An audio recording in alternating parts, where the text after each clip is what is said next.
Okay, dito naman po tayo sa Kabayan News PH. Manonood po tayo ng kanyang balita at gagawan po natin ng reaction at opinion. Yan. Ito po ang title. Naku po, nagkagulo na sa Senado. Oh, VP Sara Duterte sinalo ni Marcoleta. PBBM na shock. Senador Bato, Attorney Vic, yan patungkol po dyan ang ating panonoorin mga kapatid. Nasa description niya ng ating Kabayan News PH. I-subscribe niyan dahil nag-aatid po yan ng balita patungkol po sa ating Pilipinas. Kung mahal at kung trip nyo na may kasamang opinion at reaksyon, panoorin na natin ito ng sabay-sabay. Mga kabayan, binuweltahan ng mga senador na kaalyado ni dating Pangulong Duterte itong si President Bongbong Marcos Jr. Kaugnay sa kanyang mga banat sa Duterte senatorial candidates. Isa sa mga bumanat kay PBBM at Romualdez ay ang tumatakbong senador na si Congressman Rodante Marcoleta. Ibinunyag ni Marcoleta na sa 28th Congress uumpisahan ang pagdinig sa impeachment complaint laban dito kay VP Sara dahil posibleng mas maraming senatorial candidate. Itong si PBBM ang posibleng makalusot at manalo sa eleksyon at sila ang magsisilbing bilang pabor sa impeachment kay VP Sara. Alam nyo kasi mga kababayan natin, di ba, pagka nakita nilang sikat, iboboto na nila. Bong Revilla, naging number 1 yan. Eh malamang pwedeng pumasok yun. Bong Revilla, may pangalan na eh. Naging number 1 na dati. Tama ba? Correct me if I'm wrong, ano? Baka mali. Pacquiao, kilala din, sikat. Malamang baka pumasok yan. At marami pang iba. Pero kung gagamit ka ng pag-iisip, gagamit ka ng utak, mas piliin mo yung pwedeng mayroong potensyal na manalo, na may magagawa para sa bansa natin. Yung may nakikita kang mga resibo na, uy, ang ganda dito uy, ang ganda naman ng pamamalakad, uy, ang ganda ng sinabi nito, matalim. Yung iba kasi dinadaan nila po sa mga malalambot at matatamis na usapin. Kaya po parang ma-attract ka dyan. Ganun ho yung iba. So kailangan pumili ka, tignan mo muna kung karapat dapat to. Yan. Napakalaki po ng problema at hamon na hinaharap ng ating bansa. Ang ginagawa nila ay para pag-awayin ang Pilipino. They impeach the Vice President even if there is no basis for it. Oo. Yung COA, sinabi na nga, wala nang masamang tinapay. Pero pilit pa rin silang impeachment. Nagkaka-comparison nga bakit dun sa iba ang tataas ng budget, mas mataas pa sa Vice President? Bakit hindi nila usisi? Hindi magkaroon ng hearing, di ba? Nasagot naman na yung tanong nila doon. Ay, haba ng usapan natin dito eh. Ang problema kasi pinupolitika nila po ang mga Duterte. Tama po yung sinabi ng mga kasama ko. Nung pong nasa Cagayan de Oro kami, sinabi ko na, itaga mo ito sa bato, Senador. I-impeach nila ang Vice President. Bakit sabi nila noon hindi daw i-impeach? No? Tinatanggi lahat nila doon. Tapos ngayon, minadali nila. Matagal na pala yung impeachment na yan, no? Tapos ngayon, gusto nilang madaliin. Nangyari na po. So, ang gagawin nila ngayon, even if the impeachment complaint was a handiwork of the 19th Congress, ang gagawin nila pagdating ng 20th Congress, pipilitin nila na doon nila litisin ang ating Vice President. Yes. There is a constitutional issue here. Kailangan po ninyo yung abogado na makakarating sa 20th Congress. Kung matatandaan, binanata ni Pangulong Bongbong Marcos Jr. ang mga kandidatong senador ni Duterte noong yung suka-suka, no? nagsagawa ng proclamation rally ang Alyansa para sa Bagong Pilipinas. Dati hindi naman bumabana to, no? Dati tahimik lang to kapag kano eh. Yung mga dilawan na dating ngayon may mga kakampi siya na dating bumabanat sa kanya, di ba? Pero ngayon tignan mo, kaalyansa niya na. Ewan ko kung ba't nagkaganon to. Dati kapag binabanatan siya, wala lang, talagang straight lang siya sa gusto niyang marating. Pero ngayon, ano nang nangyari? Bumabanat na, no? Tapos yung banat niya, balik din sa kanya. Ano ba yun? May nagsabi, team suka, tsaka team sinusuka. No? Sino din yung sinusuka? Binalikan sila, no? Wala sa kanila ang may bahid ng dugo dahil sa tukhang. Wala sa kanilang kasabwat sa pagbulsa ng sako-sakong pera, pinagsamantalaan ang krisis ng pandemya, pinabayaan ang ating mga kababayan na magkasakit at mamatay. Yun lang. Saan galing yung impormasyon na yan? Kasi ang narinig naming impormasyon, 80% ng mga Pilipino, trust rating ba tawag yan? Bumaba po ang ating Pangulo natapos ang kanyang termino, 80%. Ibig sabihin, gusto yung pamamalakad niya. Kahit nagkaroon ng pandemic, mataas pa rin ang ratings niya. Ngayon, tanong ko lang din po, saan galing yung basihan na yan? Tanong lang po, mahal naming Pangulo, saan po galing yung basihan na yan? Duterte? Nangurakot, pero hindi tayo pinabayaan nung panahon ng pandemic. Tapos paglabas mo nung pandemic, ang gaganda ng mga tulay, may mga bagong tulay, di ba? North to south, etc. Tapos license mo 10 taon na. Meron pa nga tayong national ID, pero ano nang nangyari ngayon? Kung ikaw, ang driver's license mo ngayon ay 10 years, pwera na lang sa may mga violation, kasi 5 years lang ulit, di ba? So may mga naka 10 years dyan at tapos sinasabi nyo walang nagagawa ang aming Duterte, ang kapal ng mukha mo.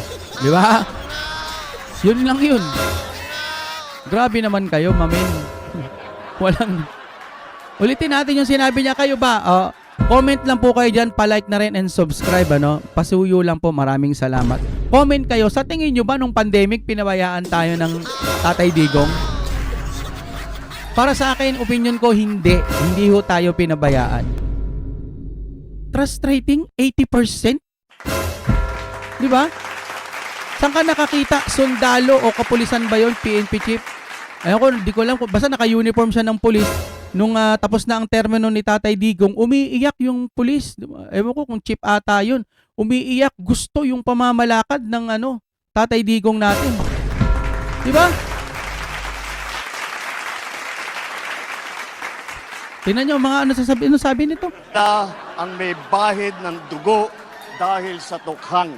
Dahil sa tukhang naman, yung mga tinutumba ho ng mga chenilin na yan, kung sino man na nagpapatumba na parang okay lang din sa Pangulo, basta yung mga tinutumba, yung mga nag-a-addictus, benedictus at nagbebenta ng mga illegal powder. Diba? Mas okay nga yun, tumahimik yung bansa natin nun. Ang dami mong natatakot na gumamit at saka magbenta.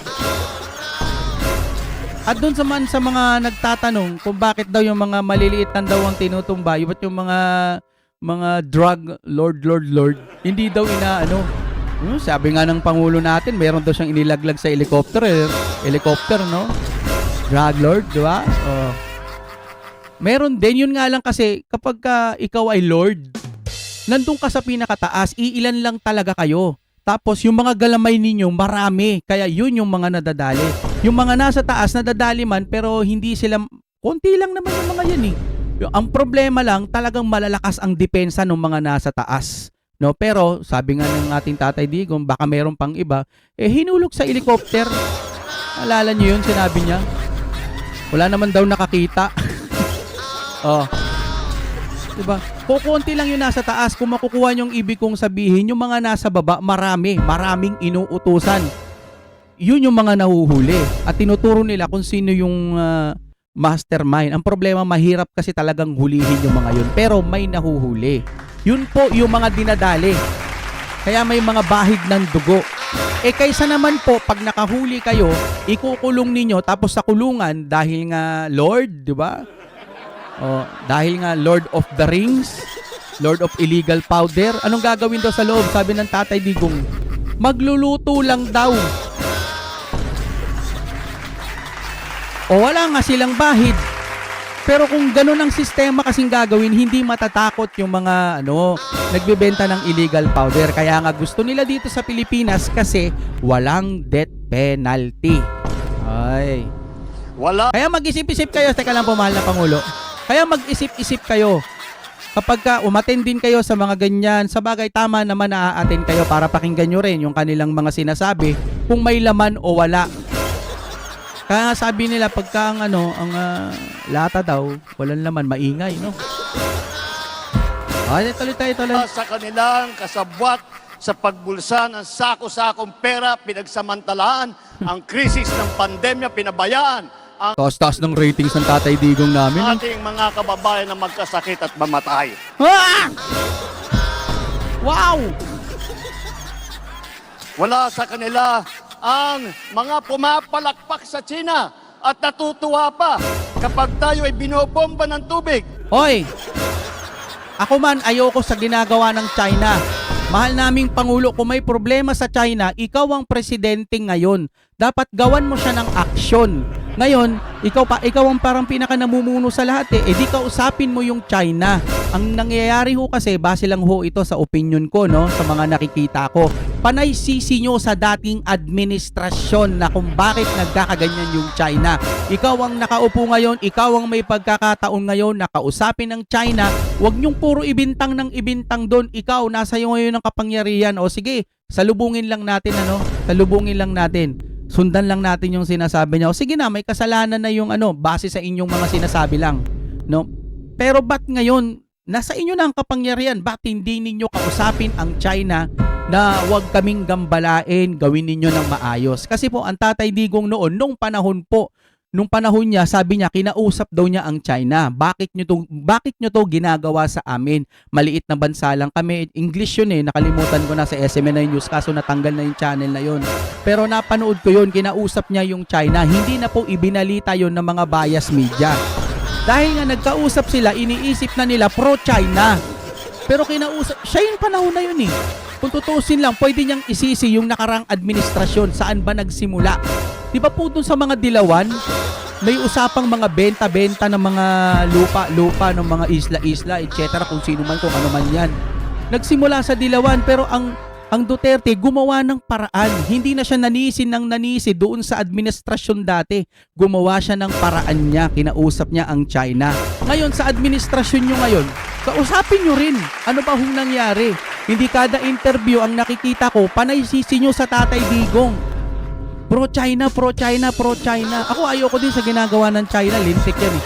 Dahil kayo ang namumuno ngayon, kayo dapat ang may kapangyarihan para kausapin yung China. Kaysa magkanda labo-labo, parinig doon, parinig dito. Yung China nagkakaganyan kasi ganito, etc. Kayo ang namumuno eh. Kayo hong gumawa ng paraan para makausap yung mga taga-China. Base lang ho yan sa opinion at nakikita ko, no, imbis na umaksyon ng umaksyon, ang nakikita ko, sisi ng sisi sa mga Duterte. Ano ba yan? Tinatamaan ang ating mga Coast Guard, hinaharang. O, yun naman pala eh. Gawan mo ng paraan, di ba? Ako ho, wala naman tayong magagawa kung babanatan natin si PBBM eh. Wala, makapangyarihan ho yan. Kasi presidente yan ngayon. Immune nga daw ho yan eh, di ba? Ngayon, yun naman pala eh. Kausapin mo ang China. Gumawa ka ng paraan. Hindi yung kada interview, yung China, kasi Duterte, bla bla bla. Base lang ho yan sa nalalaman ko. Opinion lang ho natin. Mas maganda, kausapin nyo po yung China. Hindi yung sisi kayo sa administrasyon dati. Kasi yung administrasyon dati, hindi naman niya sinisisi yung mga dilaw kahit yung mga dilaw ang nagsimula niyan. Tina mo sisisi. Tuloy po tayo, no? Ang ating mga mangingisda, ninanakaw ang kanilang huli. Oh. At bukod pa ron ay inaagaw pa. Oh, edi, gawin nyo ho ng aksyon. Administrasyon nyo na yan eh. Mga isla natin para O yun, alam pala niya. Alam ng ating mahal na Pangulong may ganyang nangyayari. Aware pala siya. Gawa siya ng paraan, di ba? Paano magagawa ng paraan eh? Dating administrasyon, tapos na yun eh. Ikaw na ngayon, ikaw na ang Pangulo. Dapat kausapin mo para malinawan ano ba talaga.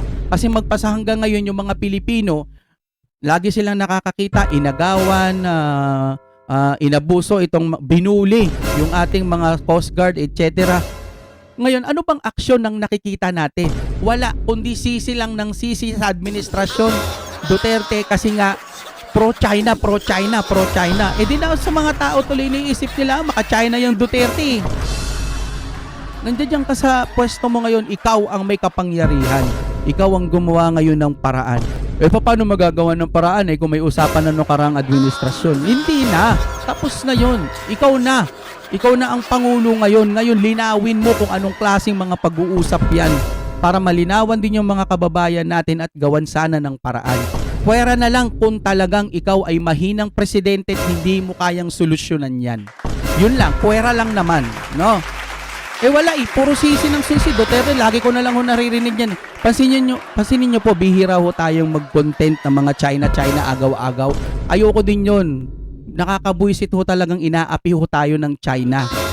Pero nakakabuisit din na puro Duterte na lamang po ang sisisihin nyo kahit yung Duterte wala na sa pwesto at sila ang may kapangyarihan na pwedeng mabago ang sitwasyon. Wala tayong nakikita kundi pagsisi sa mga Duterte. Break it down.